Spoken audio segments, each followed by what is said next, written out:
Me gustaría un día conoceros, que vengáis a la facultad y que charlemos un ratito juntos sobre todo esto. Bueno, os quiero mucho, que los conozco, que no sois santos. Días después fui a dar una conferencia al Centro del Profesorado de Málaga y se presenta esta maestra y dice: he traído a mi equipo directivo. Digo, bueno, espero que no sea la fuerza, los jefes. Y te traigo una carta de los niños, cerrada, que me han dicho que no la lea.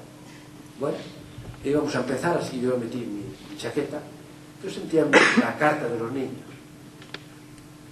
Y acabé la conferencia, me fui al coche, encendí la luz del coche, abrí la carta y leí: querido Miguel Ángel, queremos darte las gracias por la carta que nos escribiste, que nos ha ayudado mucho a pensar a mi hermano y a mí. Se conoce que escribe la mayor en nombre de los dos, que firmaban los dos.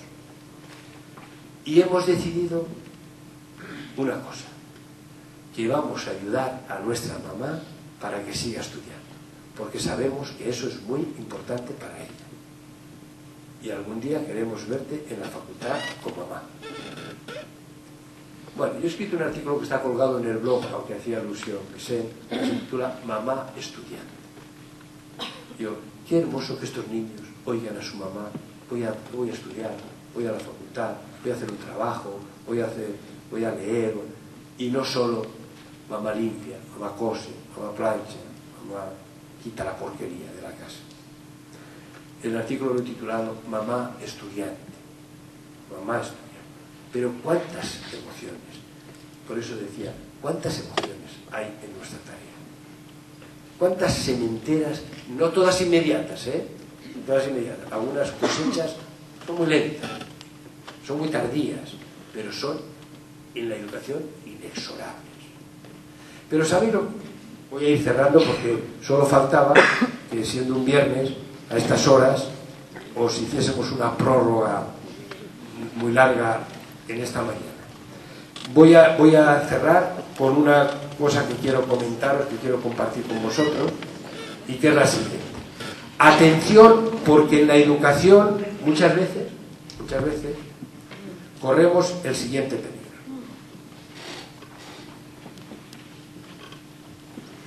¿Qué hay aquí?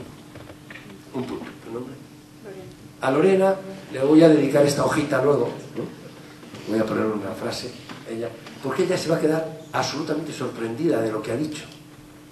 Yo le he preguntado qué hay aquí, ella me ha dicho un punto. Lorena, ¿y la hoja blanca? ¿Por qué no la vemos?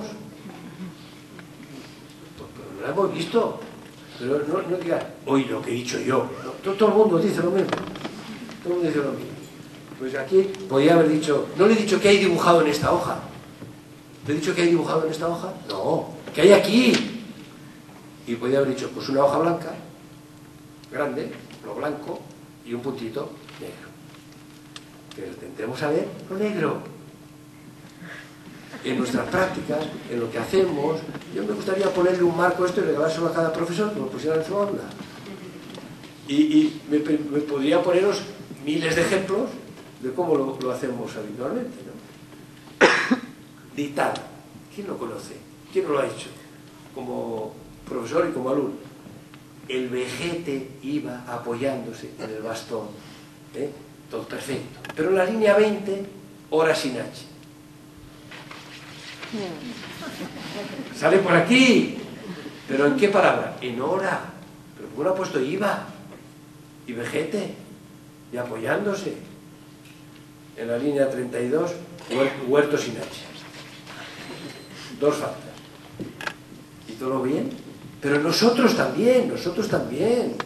Pero cuántas cosas maravillosas hacéis, cuántas cosas extraordinarias. Pero hay esa tendencia, el punto negro. Os lo digo de otra manera. Asamblea en la carpintería. Cuentan que en la carpintería una vez una extraña asamblea. Fue una reunión de herramientas para arreglar sus diferencias.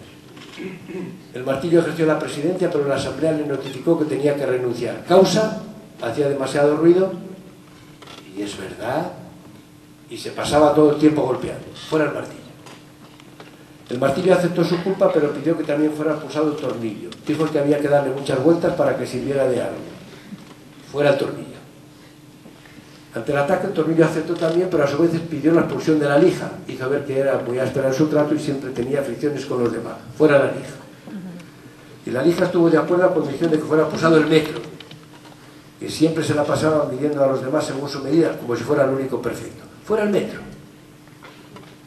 En esto entró el carpintero, se puso el delantal e inició su trabajo. Utilizó el martillo, la lija, el metro y el tornillo. Y finalmente la tosca madera inicial se convirtió en un lindo juego de ajedrez. Cuando la carpintería quedó nuevamente sola, la asamblea reanudó su deliberación. Fue entonces cuando tomó la palabra el serrucho y dijo: señores, ha quedado demostrado que tenemos defectos, pero el carpintero trabaja con nuestras cualidades. Eso es lo que nos hace valiosos.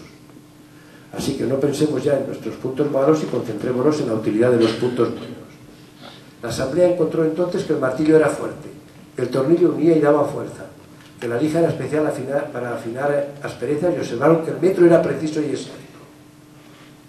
Es fácil encontrar defectos, cualquiera puede hacerlo, pero encontrar cualidades, eso es para los espíritus superiores, que son capaces de inspirar todos los éxitos humanos. Y mira, el optimismo nos da la pista y casi la seguridad del éxito.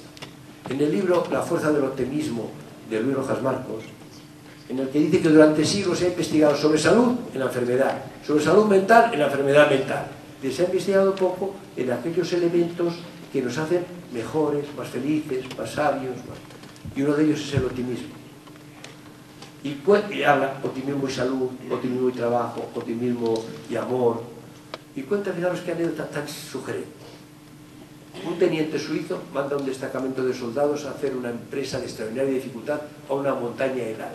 Cuando están haciendo esa empresa, se produce una tormenta de nieve tan espectacular que piensan que no pueden venir los soldados vivos de vuelta. Pero a los 20 días llegan todos sanos y salvos, para sorpresa y admiración y alegría del teniente y de su familia.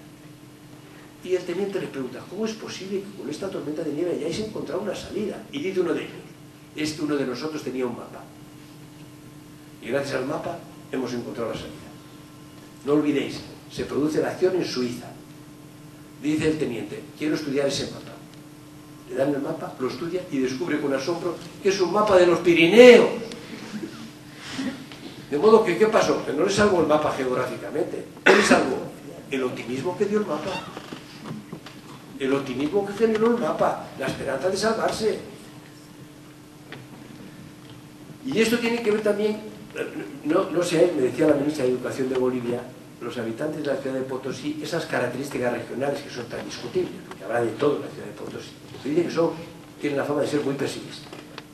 Muy pesimistas. Y se les atribuye el siguiente dicho: cuando un potosino se desmaya, no vuelve en sí, vuelve en no. Y algunos por la mañana se levantan y en lugar de volver en sí vuelven en no. Esto no quieren aprender, esto es una mierda, no es una miseria, no sé cuál, y desde esa postura pues no se hace. Y hay muchas cosas que están en nuestras manos. Mirad, había un viudo que vivía con sus 2 hijas curiosas e inteligentes. Las niñas siempre hacían muchas preguntas, a algunas de ellas él sabía responder y a otras no. Como pretendía ofrecerles la mejor educación, mandó a las niñas de vacaciones con un sabio que vivía en lo alto de una colina. El sabio siempre respondía a todas las preguntas sin ni siquiera dudar.